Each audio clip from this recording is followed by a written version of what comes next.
다음 달부터 충남 지역에 사회적 거리두기 1단계가 적용됩니다. 방역 수칙을 지키면 인원수에 상관없이 자유로운 만남이 가능하고 식당과 카페 등 영업시간 제한도 모두 해제됩니다. 13년째 개발이 지지부진한 태안 기업도시에 최근 각종 시설 입주와 기업 유치가 잇따르고 있습니다. 대규모 아파트 건설까지 추진되고 있는 기업 도시 현장 집중 취재했습니다. 충남도의 내년 국비 확보액이 처음으로 8조 원을 넘어설 것으로 전망됩니다. 그린 뉴딜과 친환경 저탄소 경제 사업 등이 신규로 정부 예산안에 반영됐습니다. 우리 지역의 상권을 소개하고 소상공인을 만나보는 동네 가게 함께 가게. 오늘은 전통 방식으로 토굴에서 맛 좋은 젓갈을 만드는 홍성 광청 전통시장으로 가봅니다.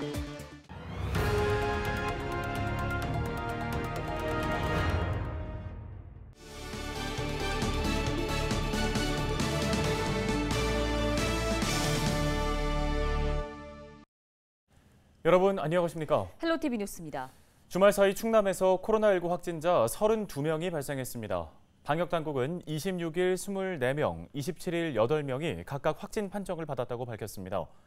같은 기간 지역별 신규 확진자 수는 천안이 18명으로 가장 많았으며 공주 5명, 아산 3명, 서산과 논산이 각 2명, 당진과 태안이 각각 1명입니다. 이에 따라 충남의 전체 누적 확진자는 3,785명으로 늘었습니다. 27일 기준 도내 백신 접종률은 86만 5천여 명이 백신을 맞아 1차 86%, 2차는 27.3%의 접종률을 기록하고 있습니다. 이상 반응 신고는 누적 4,059건인데요. 이 중에 사망이 14건, 아나필락시스 의심 사례가 12건, 주요 이상 반응이 32건입니다. 사회적 거리두기 개편에 따라 7월부터 충남의 거리두기가 1단계로 적용되고 사적 모임 제한도 바로 해제됩니다. 중앙재난안전대책본부는 27일 거리두기 개편 지자체별 적용 방안을 발표하고 7월부터 수도권은 2단계, 그 밖의 지역은 1단계를 적용한다고 밝혔습니다. 충남은 사적 모임 인원 제한이 없어져 7월 1일부터 방역 수칙을 지키면 자유로운 만남이 가능해집니다. 다만 수도권을 비롯한 대전과 세종 등 5개 특별 광역시는 첫 2주 동안 이행 기간을 거쳐 거리두기를 단계적으로 전환합니다. 이미 새로운 거리두기를 시범 적용하고 있던 강원과 전북 등의 일부 지역은 사적 모임 제한 해제가 계속해서 유지됩니다. 13년째 개발이 지지부진한 태안 기업도시가 최근 조금씩 활기를 띠는 모습입니다. 각종 시설 입주와 기업 유치에 이어 대규모 아파트 건설까지 추진되고 있는데요. 네, 실제 기업도시 현장 상황은 어떨까요? 한범호 기자가 다녀왔습니다. 태안 기업도시 남쪽에 있는 한국타이어 주행시험장. 중장비를 동원해 트랙을 다지는 공사가 한창입니다. 공정률 86%를 보이고 있는 한국타이어 주행시험장은 내년 3월부터 본격 가동될 예정입니다. 바로 옆에는 자동차 부품 제조 시설이 가동을 위한 채비를 이미 마쳤습니다. 여기서 차로 1, 2분을 가면 나오는 곳, 태안 UV랜드 공사 현장입니다. 국내 최대 드론 전용 시설로 오는 8월 완공을 앞두고 있습니다. 각종 부지와 도로까지 모양새를 갖춰가면서 태안 기업도시 전체 공정률은 60%에 육박했습니다. 골프장 2곳이 전부였던 몇 년 전과 비교하면 확연히 다른 모습입니다. 첨단 대규모 시설들이 시설 착공해서 지금 운영을 앞두고 있어서 이쪽에 대해서 좀 더 이제 투자 수요도 많아지고 입주민도 많아지면서 그 사업 시행된 도시개발도 지금 부지동 공사를 전부 다 좀 적극적으로 하고 있고요. 연구 산업시설이 잇따라 들어서면서 거주 수요도 발생하고 있습니다. 800여 세대 규모의 아파트가 올해 하반기 착공과 동시에 분양에 나설 예정. 정주 인구가 증가하고 상업시설까지 조성되면 개발은 더욱 속도를 낼 전망입니다. 도시를 개발함에 있어서 가장 기본적인 사항이 기반시설하고 정주를 할 수 있는 그 주택이라고 봅니다. 상당 부분 개발이 이루어짐으로 인해서 주택 수요가 증가되기 때문에 이 사업을 통해서 계속적으로 아마 그 개발이 이루어지지 않을까. 태안구는 사업자인 현대도시개발과 함께 관광 레저 시설을 추가로 조성하기 위한 기업 유치 활동에 나설 계획입니다. 오는 2030년까지 10조 원 가까이를 투자하는 태안 기업도시. 애물단지로 전락하는 것 아니냐는 우려를 개발 본격화에 대한 기대로 바꿔놓을 수 있을지 관심이 집중됩니다. 헬로티비 뉴스 한보호입니다. 다음 소식입니다. 충남도의 내년 정부 예산 확보액이 처음으로 8조 원을 넘어설 것으로 전망됩니다. 충남도는 정부 각 부처가 기재부에 제출한 충남 관련 예산이 8조 632억 원으로 확인됐다고 밝혔습니다. 이는 올해 최종 예산 7조 8,065억 원보다 3.3%가 늘어난 사상 최고액인데요. 이번 예산안에 반영된 주요 신규 사업 분야는 그린 뉴딜과 친환경 저탄소 경제 전환, 디지털 뉴딜 등입니다. 앞으로 충남도는 정부와 국회 등을 상대로 전방위적 예산 확보 활동에 나설 계획입니다. 태안 황토에서 갯바람을 맞고 자란 양파가 본격적으로 출하되고 있습니다. 태안 지역의 양파 재배 규모는 150개 농가 76헥타르 면적인데요. 1년에 4,000톤 가까이 수확하고 있으며 매출은 8억 원에 달합니다. 올해에는 겨울 한파와 봄철 잦은 강우에도 불구하고 양호한 작황을 보이고 있으며 생산량도 늘어날 것으로 전망됩니다. 가격은 지난해와 비슷한 수준으로 1kg에 450원에서 500원 선에서 거래되고 있습니다.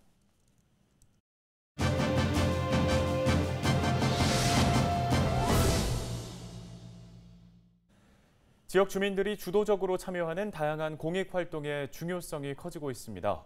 당진시 공익활동지원센터가 문을 열고 본격적인 운영에 들어갔다는 소식인데요. 개소를 기념해 공익활동 활성화 방안을 주제로 토론회도 진행됐습니다. 네, 당진시 이동원 지속가능협력팀장 전화 연결해서 이와 관련된 이야기 나눠보겠습니다. 안녕하십니까? 네, 안녕하세요. 이동원입니다. 예, 먼저 공익활동지원센터를 설립하게 된 배경부터 설명해 주시죠. 네, 공익활동이란 우리 사회의 지속 가능한 발전과 사회적 약자를 위해 자발적으로 행하는 공익성 있는 모든 활동을 말합니다. 우리 현대사회의 문제들이 복잡 다양해지면서 그 해결책으로 시민들의 다양한 공익활동과 민간 협치, 거버넌스 방식의 행정이 주목받고 있습니다. 행정과 시민이 문제 해결을 위해서 함께하는 것이죠. 그런데 협치를 위한 준비와 경험이 부족하다 보니 행정도 민간도 사례 학습과 역량 강화가 필요했고요. 자연스레 민간 협치의 핵심 파트너인 시민사회와 행정이 함께 성장하는 것이 거버넌스 행정의 과제로 부상하게 되었습니다. 이미 중앙정부나 여러 지방정부가 시민사회 역량 강화를 위한 제도와 지원조직 설치에 노력하고 있고요. 당진시 또한 함께 만들어가는 미래, 지속가능한 당진을 비전으로 시민들의 자발적인 공익활동을 지원하는 당진시 공익활동지원센터를 설치하게 되었습니다. 네, 구체적으로 공익활동지원센터가 어떤 역할을 맡게 되는 건가요? 당진시 공익활동지원센터는 시민 여러분과 단체 모임들의 자율적인 공익활동을 지원하는 곳입니다. 공익활동에 대한 이해와 실천을 돕는 시민활동가 아카데미를 운영하고 활동을 시작하는 공익 모임과 단체를 위한 스타트업 지원 사업을 운영 중입니다. 또 공익활동을 위한 공유 오피스와 서재, 주방을 누구나 이용하실 수 있고 온라인 회의를 위한 음향과 영상 시설을 갖춘 회의실을 대관해 드립니다. 지역의 다양한 민간 협력 지원 조직, 각종 센터나 복지관 등과 정보 공유, 공동 사업을 추진 중입니다. 지난 22일에는 당진시 공익활동지원센터의 공식 개소식을 코로나19 상황을 감안하여 온라인으로 개최한 바 있습니다. 예, 공익활동지원센터의 앞으로의 운영 방향도 궁금한데요. 어떤 계획 갖고 계십니까? 네, 당진시 공익활동지원센터는 시민 여러분 누구나 지역사회의 변화를 이끌어낼 수 있도록 돕는 기관입니다. 시민사회단체의 활동 지원은 물론이고요. 우리는 코로나19를 겪으면서 하드웨어보다는 소프트웨어와 휴먼웨어, 즉 사람들의 연결된 힘이 매우 소중함을 잘 알게 되었습니다.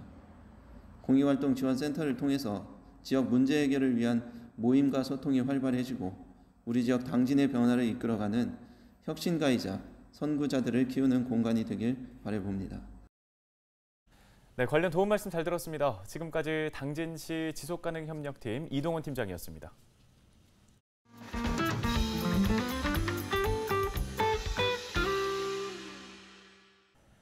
충남방송의 지역경제 살리기 기획보도, 우리 동네의 상권과 소상공인을 만나보는 동네가게 함께가게 순서입니다. 네, 오늘은 토굴에서 숙성해 맛 좋은 젓갈로 유명한 곳이죠. 홍성에 있는 광천 전통시장으로 가보겠습니다. 정선영 기자입니다. 컴컴한 굴 안으로 들어가니 서늘한 기운이 느껴집니다. 젓갈을 보관하는 토굴인데요. 150m 길이의 굴에는 새우와 멸치, 황석어 등 각종 젓갈이 담긴 통 수백 개가 놓여 있습니다. 한여름에도 토굴 안은 영상 14도에서 16도를 유지합니다. 온도 편차가 크지 않아 젓갈이 서서히 발효되고 깊은 맛을 내는데요. 홍성 광천에 있는 토굴은 모두 40여 개로 여기서 자연 숙성된 젓갈은 광천시장을 통해 전국으로 판매됩니다. 40년 넘게 대를 이어 젓갈 장사를 하고 있는 최인규 씨. 광천 토굴 새우젓을 한 번 먹어본 손님들은 그 맛을 잊지 못하고 다시 찾는다고 합니다. 최 씨가 힘들어도 전통 방식을 고집하는 이유입니다. 여기 거를 가지고 가서 김치를 담았을 때 그 깊고 시원한 맛. 그게 이제 거기서 급해서 사 먹어보면 그 맛이 안 나더라. 이제 그런 말씀들 하고 오시죠. 힘들어도 이걸 계속 이제 명맥을 유지해야지 되지 않겠나 하는 그런 생각이 들고, 그래서 이제 노력은 하는데 좀 힘들긴 해요.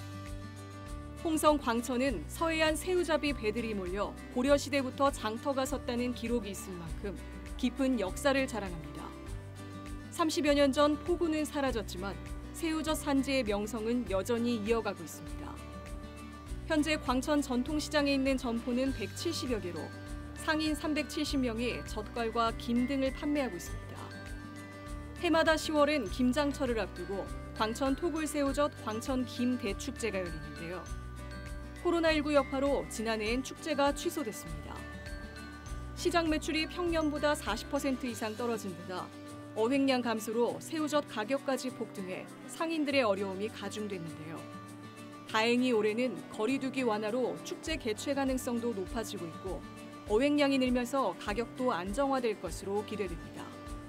한 2, 3년 전보다는 그 오전, 육전 어획량이 지금 증가를 함으로써 우리 상인들도 큰 기대를 갖고 있고, 또 소비자도 구매하는 데 있어서 큰 부담 없이 올해 김장철에는 실제 우리 광천 토굴새우젓으로 좋은 김장을 담글 거로 예상되고 있습니다.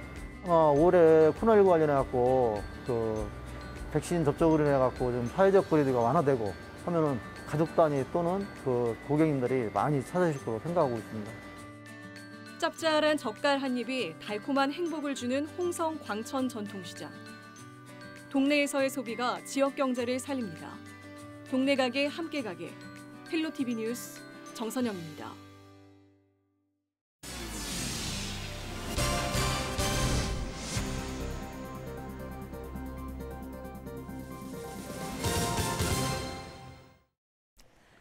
서산에서 한 시민이 취객에게 맞아 중태에 빠지는 일이 발생했습니다. 경찰에 따르면 40대 남성 A씨는 지난 24일 새벽 1시쯤 서산 읍내동 길가에서 술에 취한 남성 2명으로부터 폭행을 당해 병원으로 옮겨졌습니다. A씨는 머리 등을 크게 다쳐 현재 의식불명 상태인 것으로 알려졌습니다. 경찰은 현장에서 도주한 이들을 폭행 혐의로 체포하고 구속영장을 신청했지만 검찰은 영장을 기각하고 보완 수사를 요청했습니다. 경찰은 추가로 조사를 한 후 구속영장을 다시 신청한다는 예정입니다. 예산군이 주민 자살 예방을 위해 생명존중 약국을 운영합니다.